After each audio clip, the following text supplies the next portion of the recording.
The wildcard chip is active. Hello everyone, I am FPL Rondo and welcome back to the channel. So game week 10 is here and I will be going over my wildcard team very shortly. We haven't covered my game week 9 score as of yet though, so we will be covering that very briefly before getting onto that draft and the changes that I've made to my team. Let's go.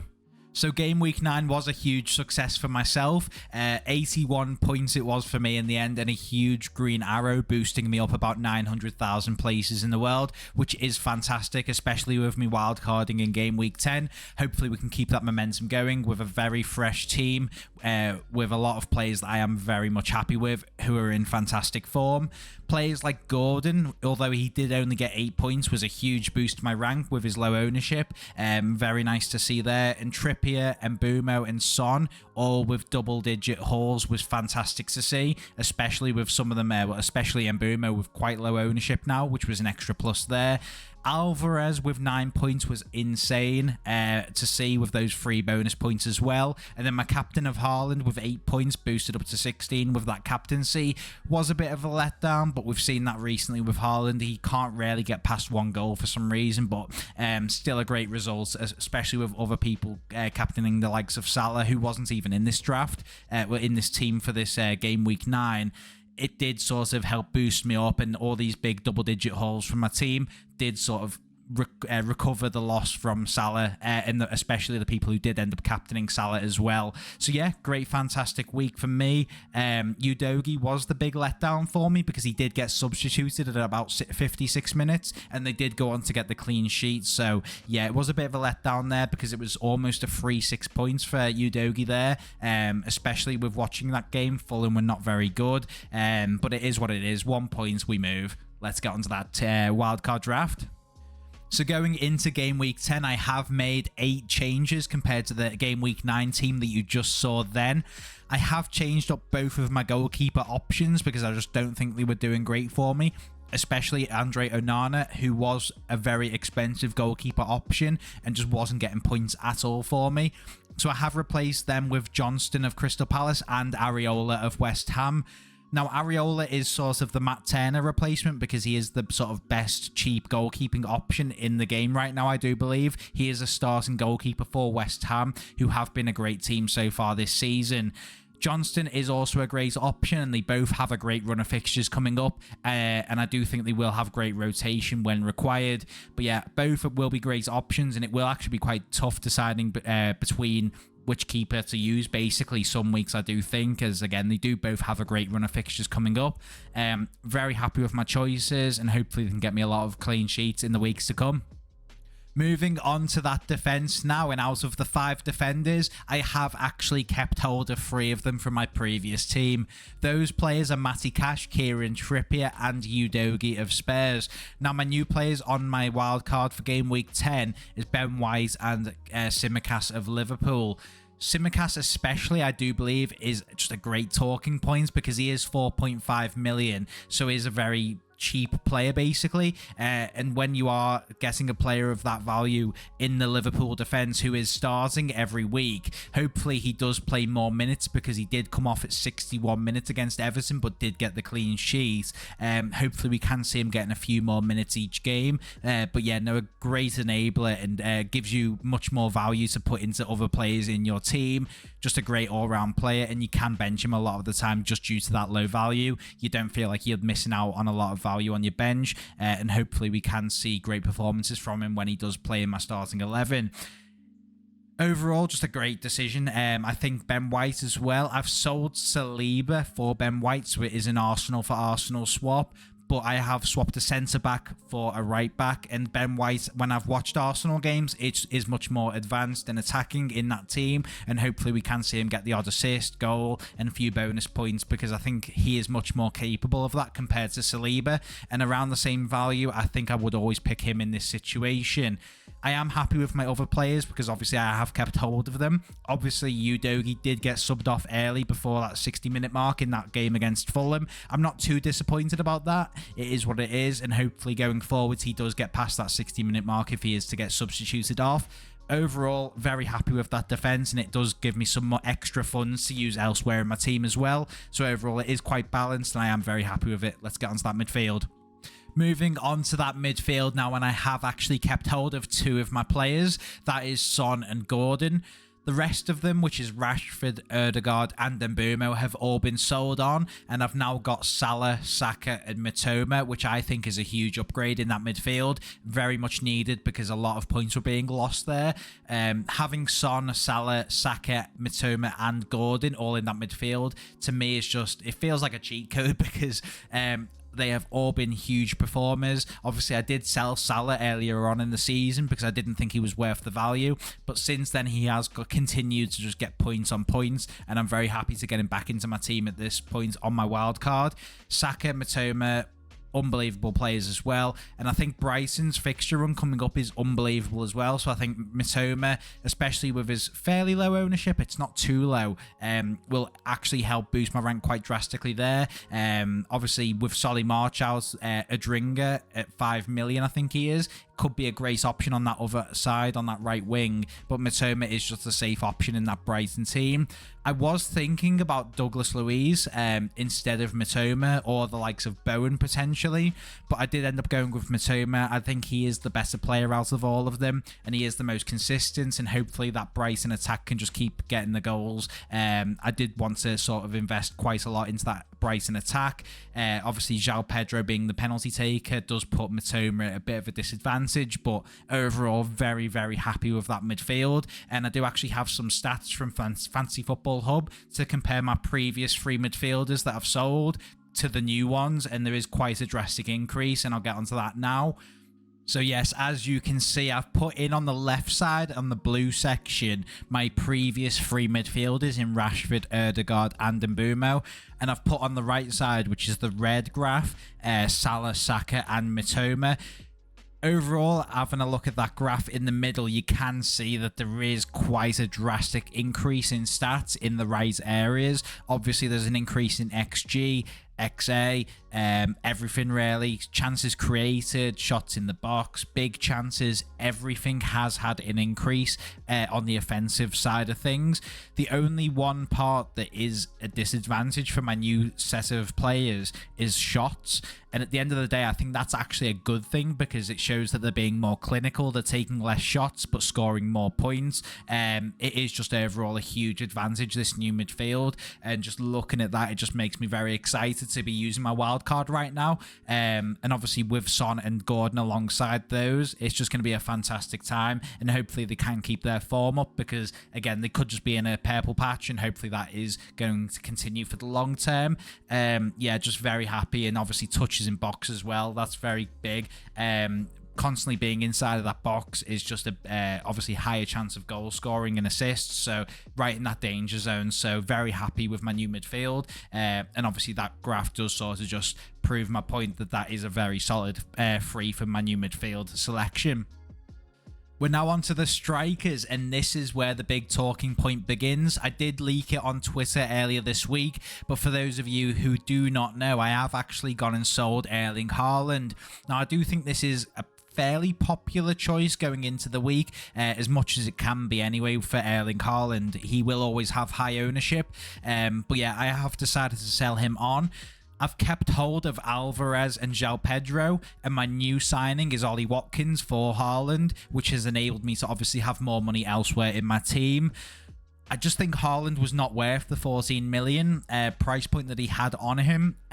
He was just getting, obviously he was getting goals and points, but I think that midfield can really outperform those Haaland points. And if I do choose my captaincy correctly, I could do very well. And obviously, if Haaland does continue to play the way he does and doesn't start getting hat-tricks every week, I think this team is a very big advantage. Sorry.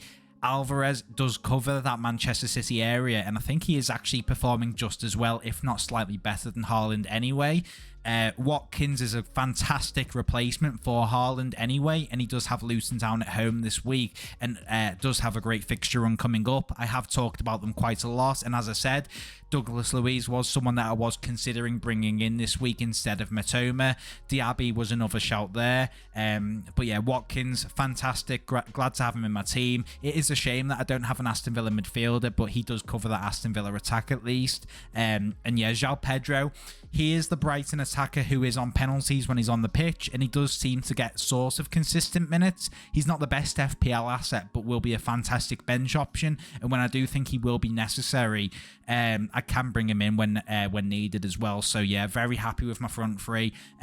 Overall, the Manchester City cover from Alvarez is just fantastic as well. So yeah, great decisions there, I do believe, and I think I've got a very strong team going into game week 10 and onwards, because all of these players that I've discussed all have fantastic fixture runs, even in that midfield. Salah, Saka, Mitoma, all my new signings have fantastic fixture runs, and I have talked about them recently. I did give Liverpool, Aston Villa, Arsenal and Newcastle assets, all of them praise, because I do think that they have a lot of a huge fixture run coming up, where there could be a lot of green arrows to be had in my team if the points do come.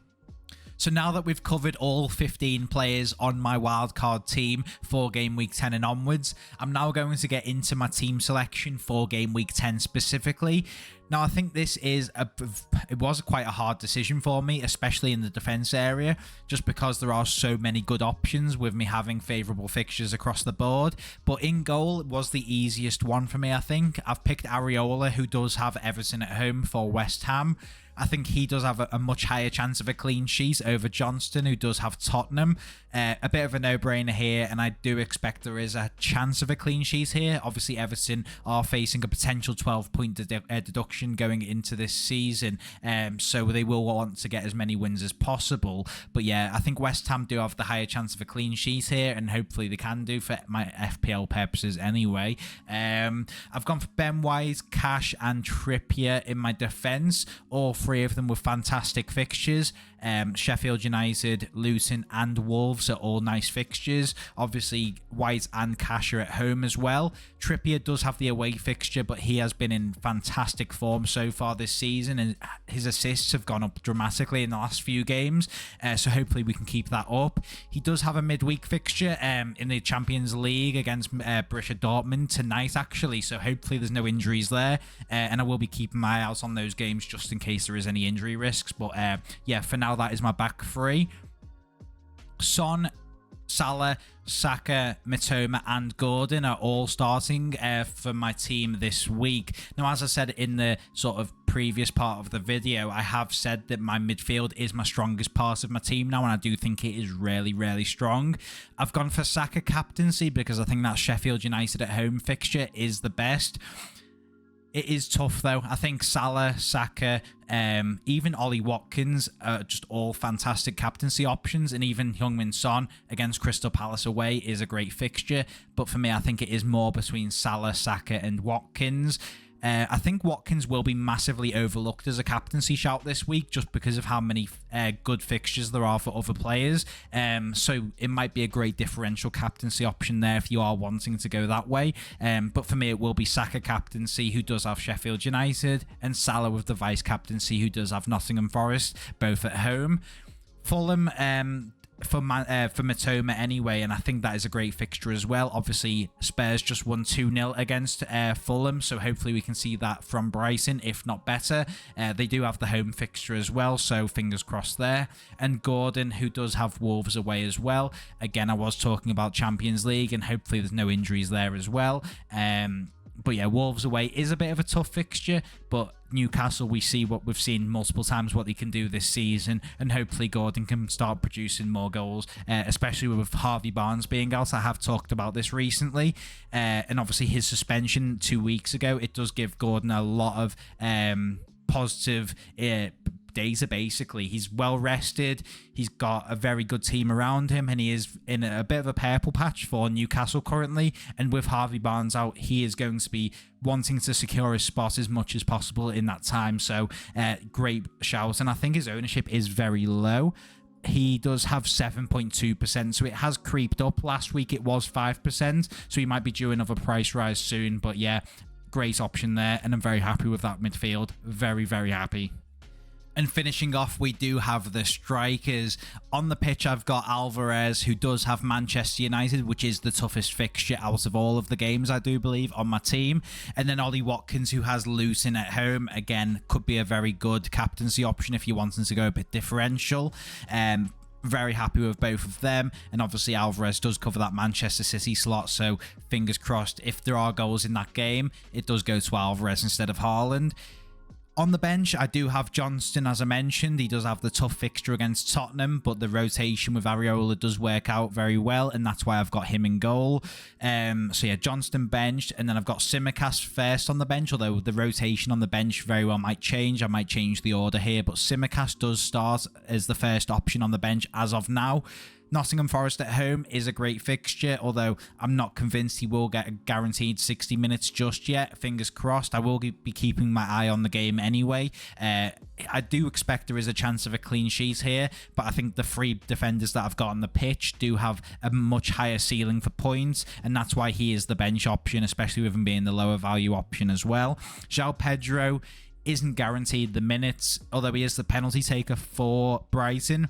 He could only play 20 minutes of the game, so not convinced, and that's why he does sit on the bench here. And Udogie, with that 56-minute substitution last week against Fulham, not convinced he will get that clean sheet bonus if they even do get to that point. So that's why he does sit on the bench this week. Again, just like Tsimikas, I think there's better options this week for me, and that's why I have sort of decided to put him on the bench. Overall, not too disappointed. I think the defensive options of Tsimikas and Udogie, I wish I could find a way to put them into my starting 11. But when you look at my starting 11 itself, you just can't work a way in. You want to have as many attackers on the pitch as possible, and I think I've worked that out. I think it's got a great balance, and I'm very happy with my team. I think this is actually the happiest I've been with my team since game week 1, and obviously we know how that went, so fingers crossed we can get pushing here, get a green arrow, and there is a chance I do make transfers from this point onwards up to deadline. I will announce them on Twitter, but for now I'm 95% sure this will be my starting team going into game week 10, and I can't see myself making many more transfers even though I am on the wild card. And that will do for today's video, so I'd like to thank you all so much for watching. I am so happy with this wildcard team that I've produced. Obviously, no wildcard team is perfect, so let me know in the comments what you would have changed or who you would have picked instead. I am excited to see what you would say in the comments. I think it is so well set up though, and I think that midfield is stacked. Obviously, there are other players I wish I could have fit in as well, like the likes of Maddison, Diaby, Douglas Luiz, and Bowen. But you can't get everyone into your FPL teams, and that is just the sad part of the game. But yeah, I'm very happy with my team, well balanced, and I think it sets me up very nicely for the next 5 to 10 game weeks. And I do have some extra money in the bank as well if I do need some extra sort of survival transfers if it does come to that. So yeah, very happy with the setup, but let me know if you would change anything in the comments below, and I'll see you after game week 10 has concluded. I'll see you in the next video. Take care.